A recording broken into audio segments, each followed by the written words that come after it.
Comment apprendre à arrêter de s'oublier? Sujet que j'ai vraiment envie d'explorer avec vous aujourd'hui parce que c'est un comportement qui, la majeure partie du temps, est féminin et qui fait énormément souffrir.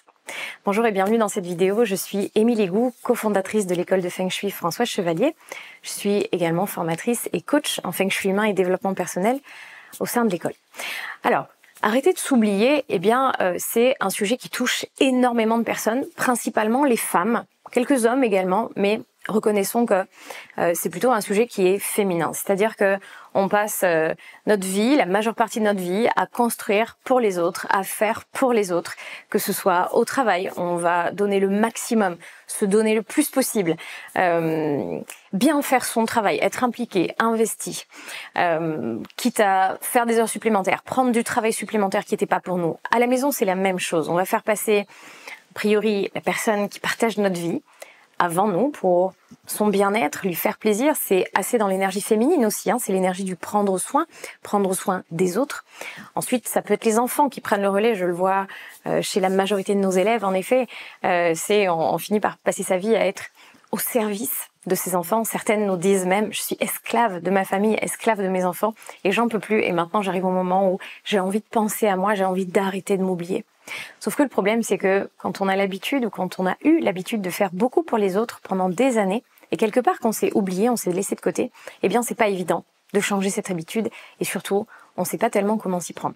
Alors, ce que j'ai envie de vous partager aujourd'hui, c'est plutôt la prise de conscience de pourquoi c'est important d'arrêter de vous oublier. La première chose, c'est déjà que pour rendre service aux autres, et Dieu sait si c'est déjà naturellement dans l'énergie féminine, mais si nous les femmes, on aime rendre service, on aime aider, on a plaisir à voir les autres heureux et on est heureux de pouvoir contribuer à ça. Eh bien, il faut juste prendre conscience déjà que pour pouvoir faire ça et pour pouvoir donner aux autres, il faut être en forme. Et que si déjà vous êtes fatigué parce que vous vous êtes oublié, il n'y a aucune chance que vous puissiez passer du temps de qualité avec vos enfants, par exemple.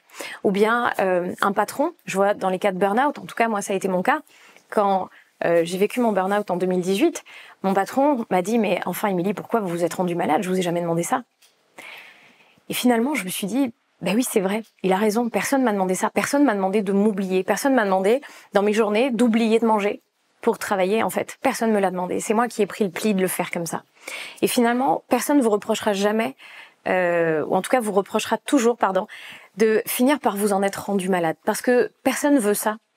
Aucune personne de votre entourage, que ce soit votre patron, votre employeur, vos parents, vos amis, votre partenaire de vie, vos enfants, personne ne veut ça en fait. Et vous avez toutes les autorisations.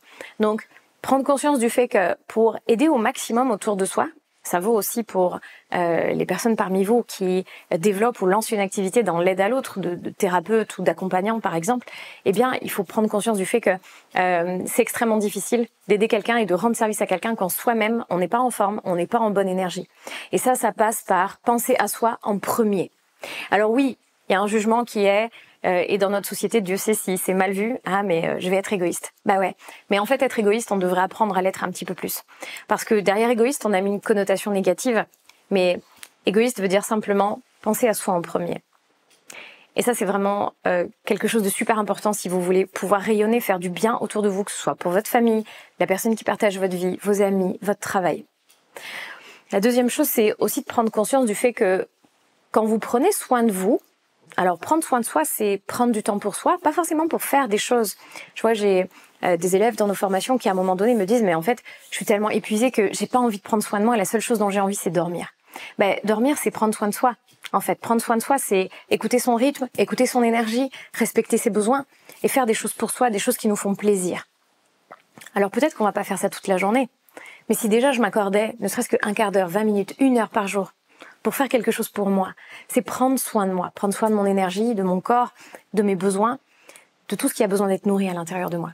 Et en le faisant, en fait, contrairement à ce qu'on pense, en le faisant, ce qui est super intéressant, c'est que vous montrez aux personnes autour de vous, à vos proches, que c'est important et qu'ils ont le droit de le faire et que ça va être nécessaire de le faire.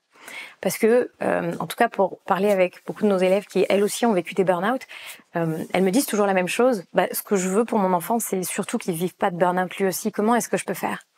Et finalement, une des meilleures choses à faire, c'est justement d'aller dans cette nouvelle habitude de prendre du temps pour soi, arrêter de s'oublier, prendre soin de soi. Et je peux vous assurer que personne ne vous le reprochera. Peut-être vous vous sentirez un peu en culpabilité, mais ça, vous pourrez travailler dessus. Vous avez tout ce qui est de l'ordre de la libération des mémoires pour aller travailler sur la culpabilité. Parce que la culpabilité, c'est juste la projection que j'ai fait quelque chose qui a plus d'inconvénients que d'avantages pour les autres. Mais si vous êtes aligné, à l'aise avec ça, avec le fait de savoir que en prenant ce temps pour moi, je rends service à tout le monde, parce que je vais être plus patiente, je vais être plus présente, je vais être en meilleure énergie, plus en forme, plus en joie, etc., etc. Je rends service à tout le monde. Et surtout, je montre à mon conjoint, ma conjointe, mes enfants, mes collègues de travail, je leur montre que c'est autorisé. Donc quelque part, je pense notamment à la famille, ça vous permet aussi de briser une forme de schéma de reproduction, de schéma répétitif, qui est que la femme doit s'oublier. Parce que, ne nous mentons pas, c'est quand même un comportement qui est typiquement féminin. Donc, en vous l'autorisant pour vous, vous venez rompre le schéma. Et si le bien-être de vos enfants vous préoccupe, je peux vous assurer que ça va les aider sacrément. Et puis, ensuite, c'est aussi penser à soi en premier, être dans son alignement, dans son épanouissement. Je vous disais tout à l'heure, ce sont mes besoins, mes envies, qu'est-ce qui a besoin d'être nourri, qu'est-ce qui me ferait plaisir. Eh bien, il ne faut pas oublier que si vous n'êtes pas dans cet alignement-là, l'univers va de toute façon vous envoyer des événements pour vous faire vous réaligner. Donc finalement, quoi qu'il arrive, la contrainte du réalignement et de prendre du temps pour soi et arrêter de s'oublier, elle va finir par arriver. Soit vous allez la subir avec un événement extérieur, un accident, une maladie, un burn-out, une dépression, de la fatigue chronique, que sais-je, plein de manifestations.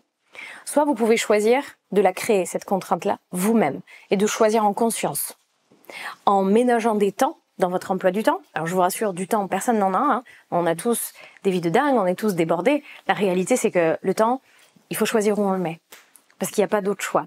Donc, attendre et espérer qu'un jour vous aurez du temps, malheureusement, ça n'arrivera jamais, parce qu'il y aura toujours autre chose qui viendra à la place. Et ça, c'est la réalité. Je le vois même chez les personnes qui peuvent nous dire « Non, mais je ferai ça plus tard, je ferai ça quand je travaillerai plus, je ferai ça quand les enfants seront grands, je ferai ça quand je serai à la retraite. » Quand elles arrivent à ce moment-là, il n'y a toujours pas plus de temps, parce qu'il y a toujours autre chose qui prend la place. Donc c'est vraiment en conscience, choisir, décider, être consciente de tout ce que ça va me permettre, que ce soit pour moi et pour les autres, et vraiment aujourd'hui décider que vous êtes la personne la plus importante de votre vie. Les femmes, en règle générale, sont aussi le pilier de toute la famille. Dieu sait si elles sont précieuses aussi au sein d'une entreprise. Et pour ça, pour pouvoir œuvrer, continuer à faire toutes ces belles choses, rendre service aux autres, aider, soutenir, être présente, eh bien, arrêter de s'oublier, devenir un petit peu plus égoïste, prendre soin de soi et se faire passer en premier, c'est vraiment la clé qui va complètement changer la donne.